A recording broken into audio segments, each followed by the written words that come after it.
E agora nós teremos o nosso terceiro convidado nessa tarde.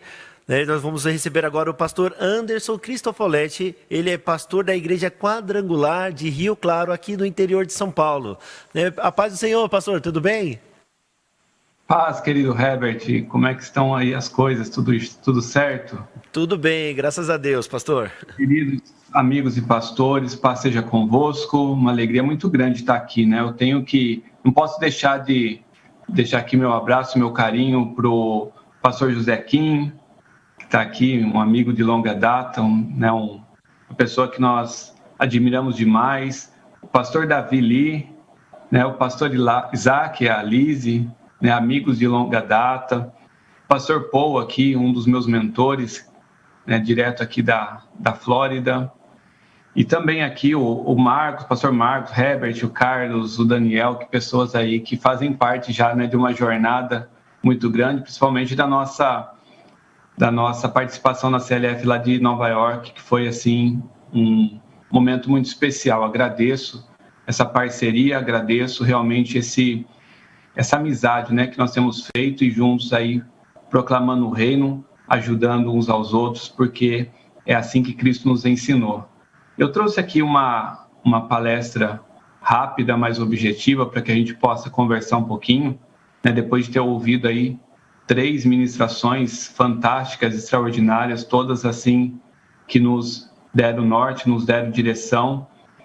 E eu quero entrar um pouco mais a fundo na questão do coração do pastor, da mente do líder, da mente do ministro, para que a gente possa abrir um debate, ampliar um pouquinho mais as nossas discussões nessa tarde. Eu vou compartilhar aqui um slide, deixa eu ver se eu consigo colocar aqui,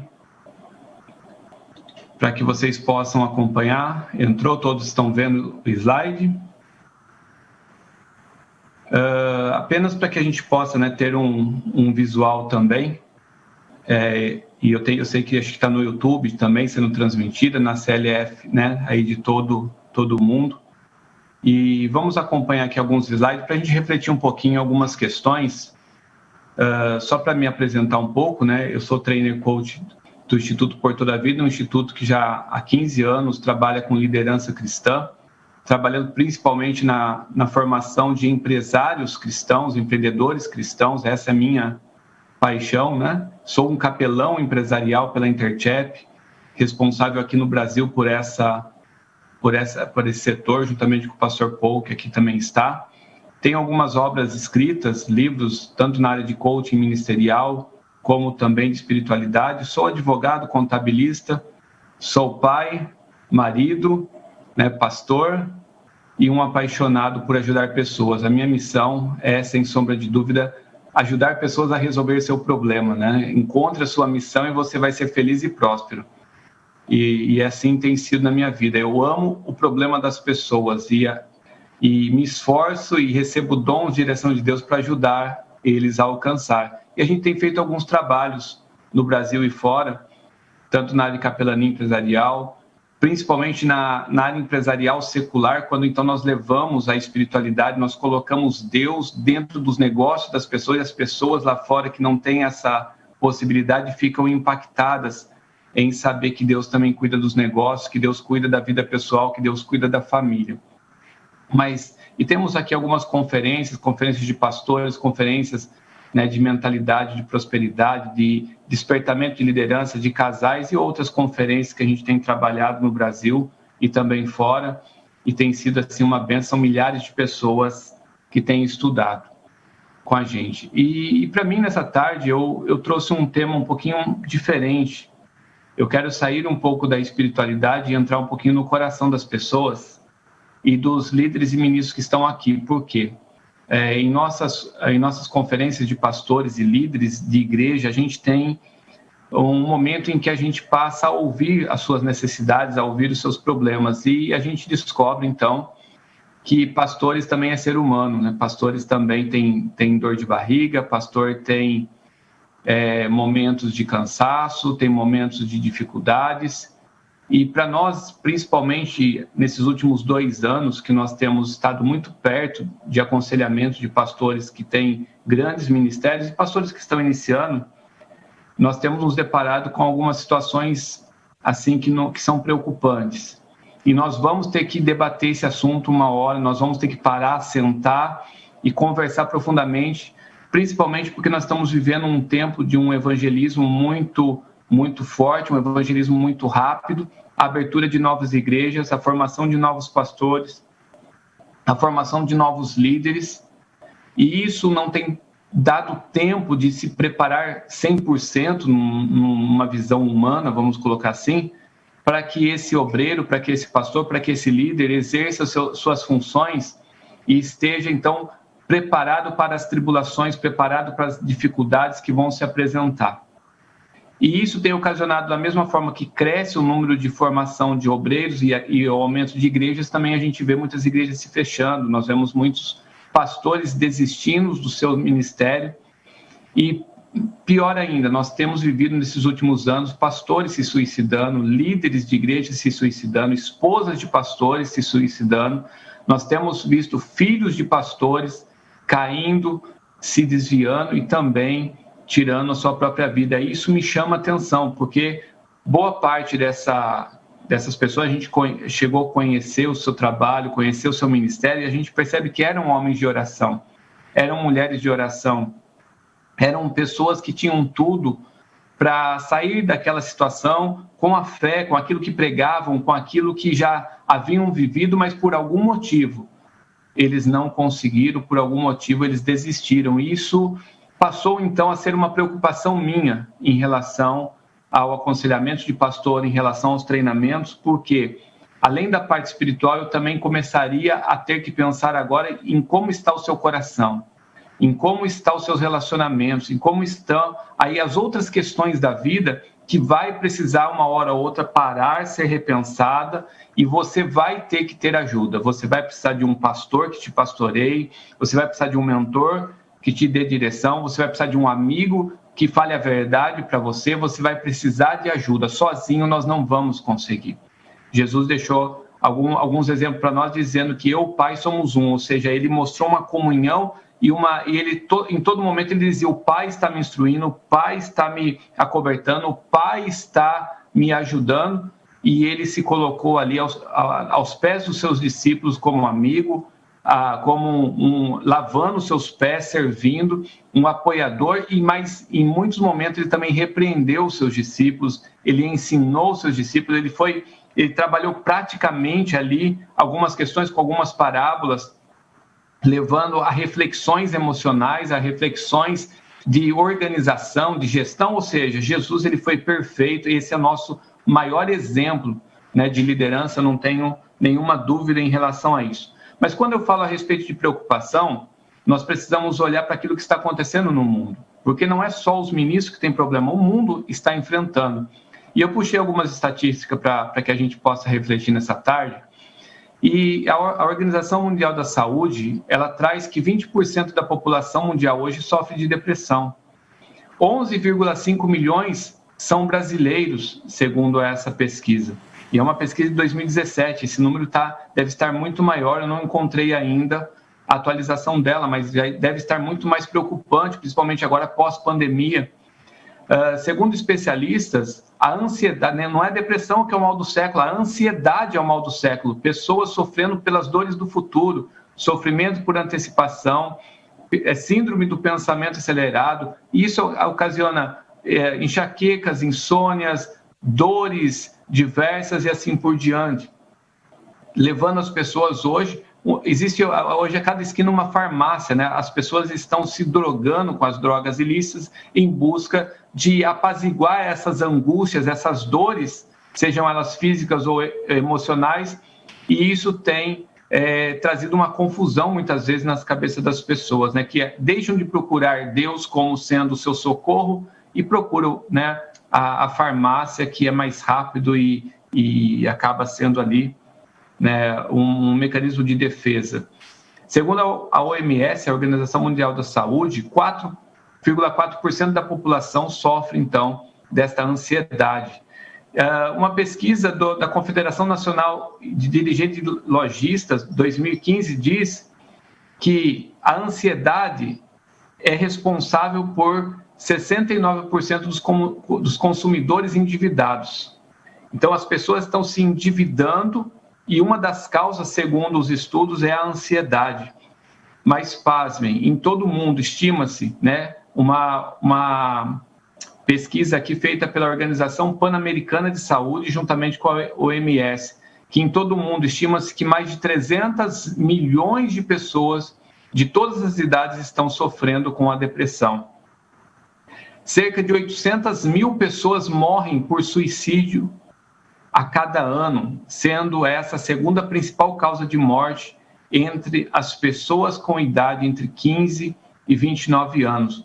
Uma pessoa se suicida a cada 40 segundos no mundo. Eu acho que essa é uma pesquisa, né, que a gente precisa refletir. E por que isso está caminhando nesse sentido? Por que estão sofrendo tanto nessas questões? Eu trago aqui as principais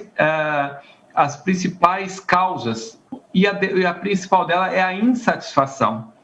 As pessoas estão insatisfeitas com o trabalho que estão insatisfeitas com seus relacionamentos, estão insatisfeitas com as finanças, estão insatisfeitas com o ministério em que estão atuando, estão insatisfeitas com a família, estão sem tempo, estão distantes do sonho, se sentem longe de realizar aquilo que gostariam de realizar, estão sem dinheiro, com a baixa autoestima. Por isso as pessoas estão desistindo.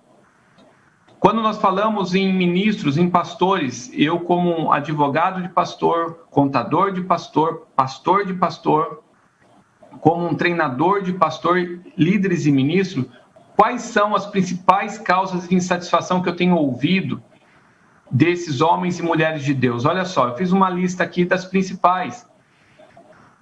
Eles reclamam que existe uma falta muito grande de líderes leais e compromissados em algum departamento, célula, ministério. Faltam pessoas para ajudar pastor, mas ajudar com lealdade. E por isso pastores estão hoje com medo de treinar pessoas, de dar oportunidade para as pessoas, por falta dessa lealdade, desse compromisso. O pastor reclama também que não tem segurança para tirar férias ou momentos de qualidade de descanso, porque não tem com quem deixar a igreja, não tem com quem deixar o ministério, não tem com quem deixar aquele trabalho, para que quando ele tirar ali 15 dias de descanso, 20 dias de férias, ele retorne e as coisas estejam em ordem. Conflitos familiares na vida de ministros e pastores, relacionamento ali conjugal, relacionamento pai com filhos, conflitos ali instalados, falta de recursos financeiros. Nós passamos um momento em que nós tivemos que ajudar muitos pastores financeiramente. Quantos não são os missionários que a gente tem aí que todo mês, né, estar ali colaborando, incentivando, ajudando financeiramente, porque estão sofrendo com falta de recursos financeiros. A falta de treinamento eficaz para que alcance resultados significativos. Né? Existe aquela questão de se fazer, mas muito pouco aprender. Né? O pastor, o ministro, ele tem muita dificuldade de sentar para aprender. Como é difícil você colocar um pastor sentado para ele te ouvir, né? Às vezes ele olha, mas você é mais novo que eu, você tem menos experiência que eu, e ele tem essa dificuldade muitas vezes de sentar e esquece que seja o sucesso ou o fracasso e o fracasso deixam pistas. Outros já fizeram o que a gente faz, venceram e outros perderam. Quais foram os passos que levaram eles a terem a vitória? Quais foram as atitudes que levaram eles a perderem, a serem derrotados? Isso já está catalogado. Nós não estamos inovando o evangelho, nós não estamos inovando a igreja, nós não estamos inovando, mas nós estamos evoluindo. Então, se a gente olhar para trás, a gente não precisa inventar a roda, mas a gente pode achar formas melhores de a utilizar para que a gente acelere resultados. E o treinamento, sem sombra de dúvida, como nós estamos fazendo agora, nós estamos sendo treinados aqui, nós estamos agora abertos ao treinamento e nós devemos captar agora a maior número de informações e considerar outras queixas de pastores e ministros, canseira, estresse, estão desacreditados em relação ao próprio potencial. Muitos esqueceram do dom, esqueceram do talento, esqueceram do chamado, esqueceram do porquê foram chamados, esqueceram que Deus já realizou outras obras na sua vida e pode realizar maiores ainda. Sensação de que está faltando algo em seus resultados. Muitos estão vivendo esse momento dessa sensação, nossa, falta alguma coisa, falta alguma coisa. A falta de reconhecimento e apoio no ministério e no pastorado, sejam aqueles que estão debaixo, muitas vezes, da sua liderança, sejam aqueles que estão acima de você, estão com esse sentimento de que não estão sendo reconhecidos, não estão sendo valorizados, não está sendo dada a oportunidade para ele colocar o potencial máximo em execução. Essas são algumas queixas. Estou aqui falando sobre dores dos ministros, as queixas dos ministros. Falta de compreensão e entendimento das instruções por parte dos membros e líderes, ou seja, muitas vezes o pastor fala no púlpito e passa uma direção no púlpito, é mal compreendida pelos líderes, é mal compreendida também pelos membros, e isso ocasiona um desconforto. Pastores que saem muitas vezes do culto, assim, sobrecarregado de angústia e de tristeza, porque ele falou uma coisa, a igreja entendeu outra. A baixa autoestima em si, a baixa autoestima da esposa do pastor, do filho do pastor, porque faz parte de todo esse conjunto ministerial. Muitos pastores se sentem sozinhos, sem amigos, não tem com quem compartilhar problemas, não tem com quem se abrir, não tem com quem contar em momentos de dificuldades. Isso a gente tem ouvido muito, se sentindo sozinho, sentindo sem tempo, que o tempo está passando e que não estão cumprindo com o propósito de Deus, e isso tem frustrado. Eu trouxe aqui uma lista pequena, mas já dos itens mais aí, que a gente mais escuta nesses treinamentos de pastores.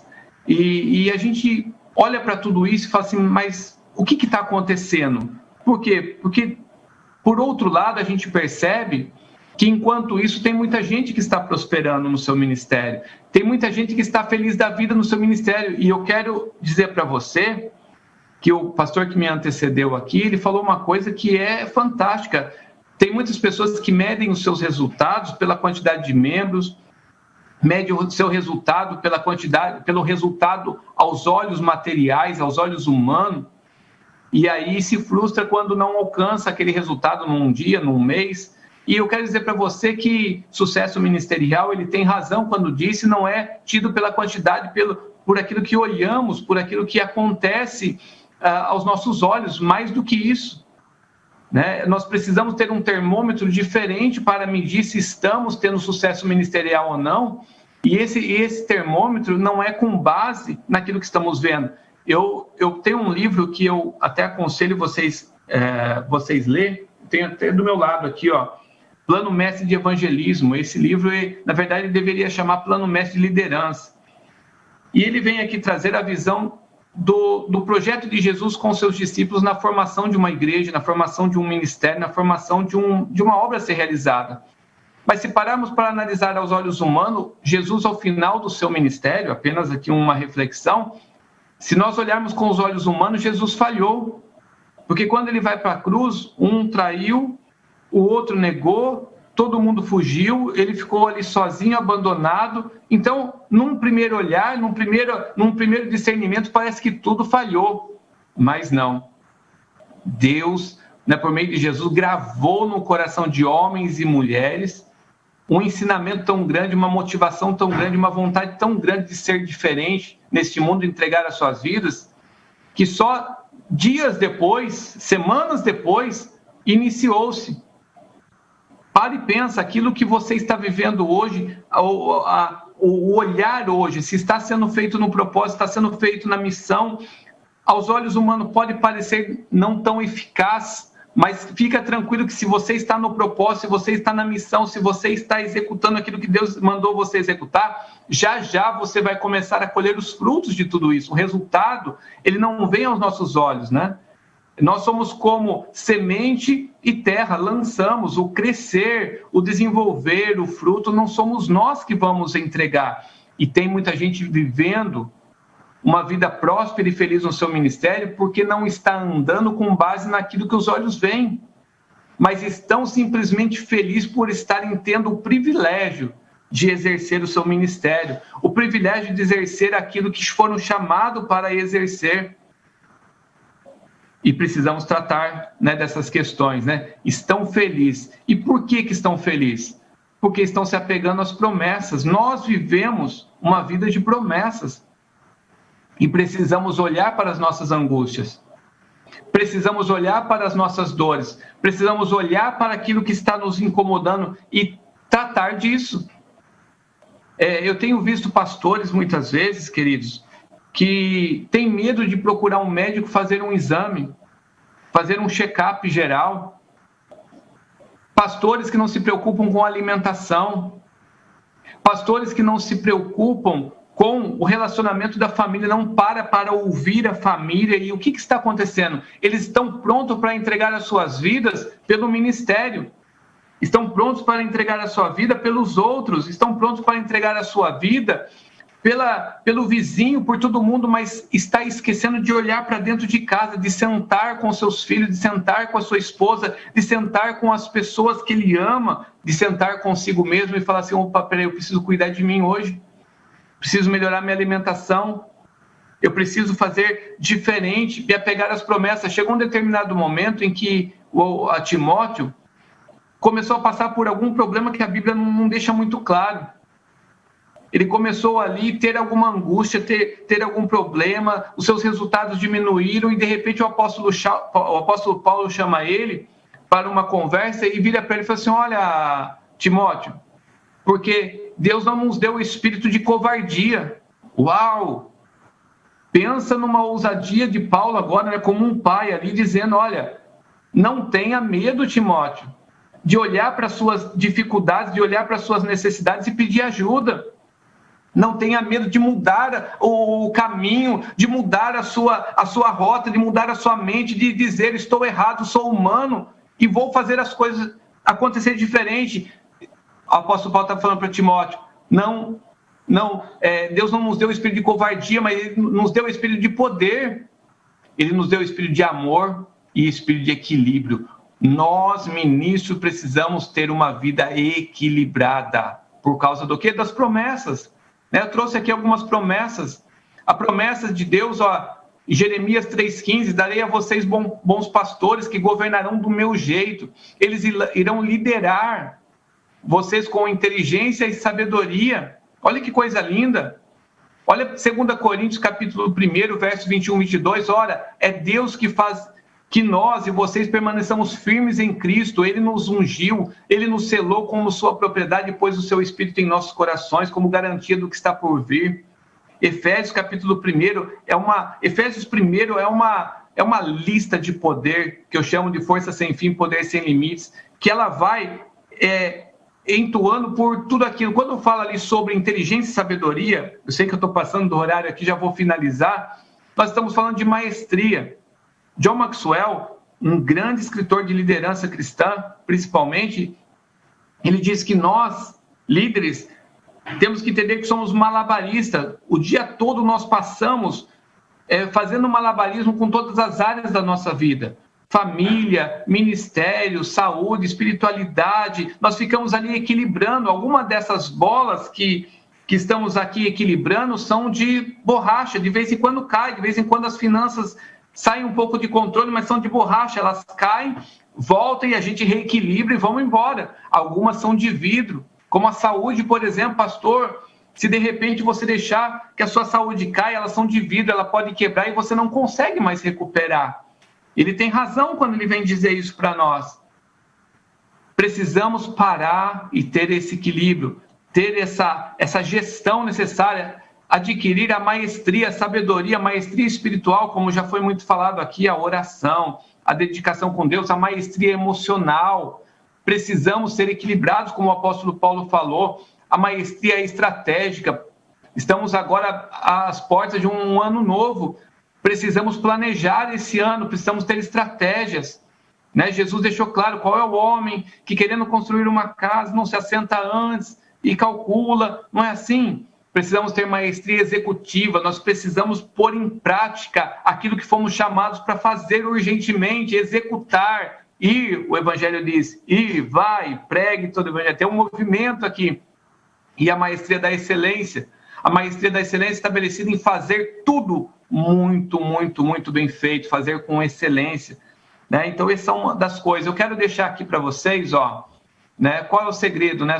Existem filhos prediletos, existe sorte, né? Ou essas pessoas que estão alcançando sucesso ministerial, se sentindo bem, se sentindo feliz, conseguindo equilibrar tudo, estão fazendo algo diferente.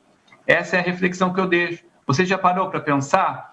Que livro essas pessoas estão lendo? Que mentor elas estão escutando? Que ferramenta estão usando?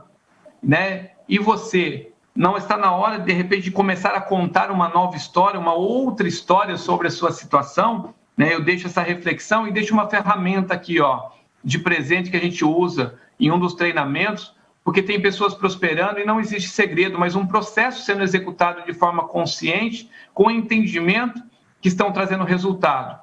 E essas pessoas que estão alcançando o sucesso ministerial, eles têm como se fosse uma bússola, um plano, e utilizam ferramentas, acessam o poder das riquezas e dádivas que Deus tem dado. E eu deixo aqui essa ferramenta para você, ó. São 5 perguntinhas para você refletir, que vai te dar um mapa, que vai te dar uma bússola. Eu quero que você tire uma foto aí dessa tela, depois eu já mandei o slide aqui para o Isaac, pode compartilhar, Isaac, à vontade, com aqueles que quiserem. Mas essas 5 perguntas te levam a montar a sua própria bússola. Não existe receita mágica, não existe faça isso que dá certo. Existe o seu plano, aquilo que Deus te chamou, aquilo que Deus te deu.